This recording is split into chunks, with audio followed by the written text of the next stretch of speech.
Guys, welcome back. This is a big one this weekend.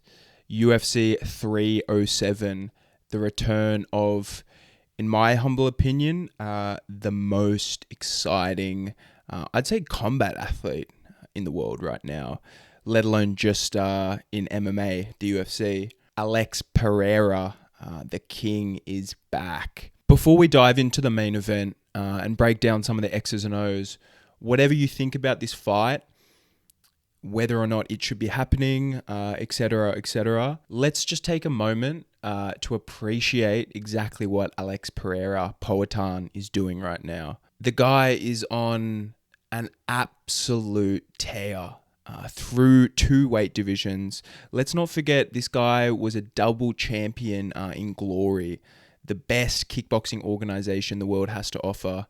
Transitioned across, which you've seen in the past is really, really tough to do, especially at the age that he did it. And he transitioned across with a vengeance, hunted down Adesanya, and what he's been doing since their fights has been nothing short of spectacular. So hats off to Alex Pereira. Whatever happens this weekend, win or lose, you're a killer, man. You're an absolute savage. Let's dive into that main event. I want to know if any of you guys really sincerely think that Khalil Rountree is going to win this fight. Outside of a puncher's chance, analysing this matchup, I really don't see a way for Khalil Rountree to get the win. Stylistically, skill for skill, I think Alex Pereira is the best striker in the UFC, hands down right now. On the feet, it's going to be two different worlds. Yes, Khalil has enough power to hurt Alex, put him down. He hits really, really hard. But to get there, he's going to have to go through absolute hell. Pereira has shown to have such scary power. He's got the death touch.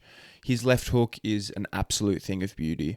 The accuracy and how tight he throws that punch is really, really wild. He has some really unorthodox techniques with the boxing, with the low kicks, even defensively, which are, he's really, really made work for himself over his career. Like I said, I think this is a really, really tough stylistic matchup for Khalil. Outside of him landing a big one on the feet, he's never shot a takedown in the UFC. Pereira continues to evolve. His grappling's going through the roof. I can only imagine under Glover Teixeira. And who knows, imagine if he shoots a takedown in this fight. That would be absolutely nuts. I think Pereira has him covered absolutely everywhere that the fight goes. And I'm looking forward to seeing the return of, like I said, the most anticipated, the most exciting combat sports athlete of all time right now. And that's Alex Pereira. In the co-main event, we have a women's title fight in the bantamweight division. Rocky Raquel Pennington defending her title against the returning Juliana Pena. Since the absence of Amanda Nunes, this division has felt absolutely hollow. It's one of the driest divisions in the sport. Really interesting to see what another girl who's also on this card, Kayla Harrison, can do. Why she's not in this fight against Pennington is really interesting. In all honesty, I'm much more looking forward to seeing Kayla Harrison's second fight in the UFC over this fight. Maybe we get to see a little bit of beef and the girls talk it up a bit at the press conference.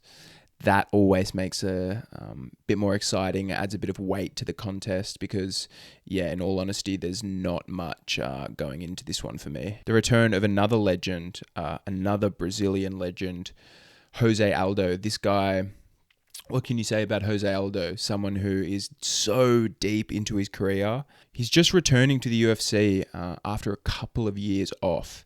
Now, in those years off, the guy wasn't just chilling. He was lacing up the gloves and he was boxing a lot. You've seen Jose Aldo, who used to kick a lot more in the start of his career, really fall in love with the hands. His boxing combinations, the way he goes down to the body, how he was able to knock out Jeremy Stevens, absolutely beautiful. Jose Aldo is an absolute legend, like I said, and someone who's super, super entertaining every single time out. On the other side, Mario Bautista. I don't know if you guys know much about this guy, but look out because Bautista is an absolute savage. The kid is young, hungry, trains in a really, really good team down at the MMA lab in Arizona. Great guys in that weight class for him. And like I said, he's really surging. He's on a great streak. He has amazing finishing instincts, really, really slick jiu-jitsu. His knees, his creativity, his ability to mix it all up and mix it together as like a new wave fighter who's putting all of the pieces together. It's awesome to watch. And this guy, I think, is going to do some really, really good things in this division. It's an absolute crossroads fight because Jose Aldo, again, has to show another one of these young guys that I'm still here and I'm still at the top of this division. The matchup's really interesting. I think Jose Aldo is going to have him covered in the boxing range. You know Aldo ain't getting taken down. It's absolutely uncanny how he's able to defend all of the takedowns. You even saw in his loss against Merab. Merab was not able to get him down once. Just was able to control him against the fence. Bautista, I don't really think that's a smart game plan, trying to take Jose Aldo down. I think he's going to want to mix it up on the feet, find his rhythm and find his range there.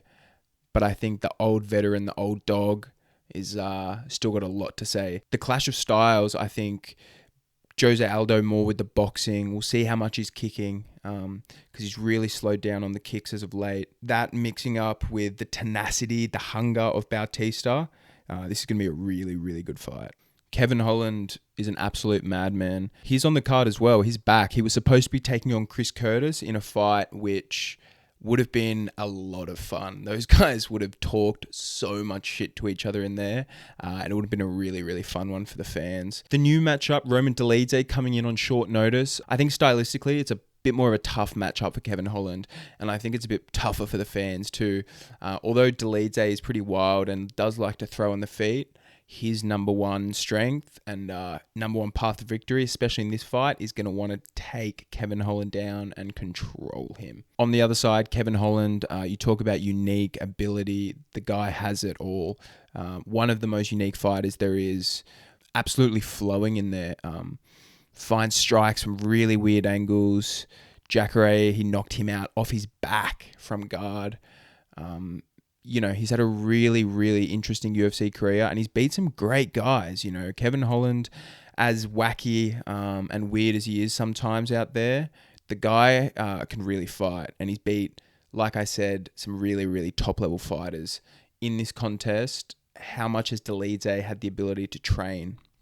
That's my biggest question coming in here because he's shown to gas him in the past. Kevin Holland, if he gets taken down, I think Dolidze is a very strong guy. Kevin Holland does have great jiu-jitsu off his back, and he's very creative, but Dolidze is strong and he's also a very, very good grappler. So I think Kevin Holland is going to want to keep this fight on the feet, staying long, staying rangy, hitting him with some of that real power that he's got, and that weird power, that long, skinny power. It's just different when he hits people at the end of his punches. He's got a really unique ability to put him down. Stephen Thompson, Joaquin Buckley, what an absolute burner. That's on the prelims. Guys, we've been getting absolutely spoiled for events over the last few weeks. Don't worry, we're coming back to earth, back to reality next week. Brandon Royval, Tatsuro Taira. But let's just enjoy them while they're here, hey? Joaquin Buckley, Stephen Thompson. If this fight stays on the feet, I think it's going to be really, really entertaining to watch. Regardless, I think it's going to be an entertaining fight. But Stephen Thompson is going to have a real shot in this if it stays on the feet. His ability, even forget the age. We talk about great strikers in the UFC, unique strikers. Say no more. Someone who there is only one of. You can't replicate that guy. You can't just bring in a karate guy, a taekwondo guy to replicate Stephen Thompson. He's really special and he's so exciting to watch. Such a fan favorite. One of the nicest guys that there is on the whole UFC roster. On the other side, Joaquin Buckley, done a lot of growing, but he's really putting it all together now. His last performance was super, super impressive, displaying all of his skills, not only his great striking, but he's improving wrestling, and I think that's going to be his big key here. Because if he stands on the feet and tries to have a kickboxing fight with Stephen Thompson, he's going to get absolutely lit up like a Christmas tree. I know he's had some good finishes and some good knockouts on the feet, but he'll be hitting air against Stephen Thompson, mark my words. He really needs to mix this up, at least implement the threat of the takedown to be able to have success. I think if Wonderboy is feeling himself on the feet, it's not even going to be close. So like I said, guys, we've been absolutely spoiled over the last few weeks. The King is back, Alex Pereira, and another ride. Let's just enjoy it, hey? Thank you guys so much for joining me. If you guys could like, subscribe to the video, I would really appreciate it. And we'll chat soon.